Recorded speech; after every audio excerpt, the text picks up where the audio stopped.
সিলেট কদমতলী বাস টার্মিনালের ভিতরের দৃশ্য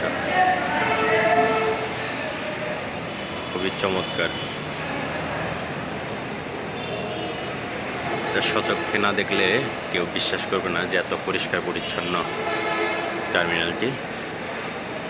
এটা হচ্ছে পিছনের অংশ, এপাশে বাসগুলো থাকে, আর এই পাশে সামনের অংশ। এদিক দিয়েই বাসগুলো বের হয়ে যায়, ঢাকার উদ্দেশ্যে বা বিভিন্ন জেলায় যায়।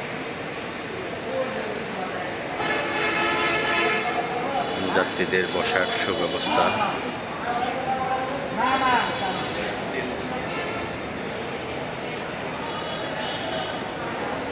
এপাশে বাসগুলো স্টপেজ করা আছে, খুবই সুন্দর।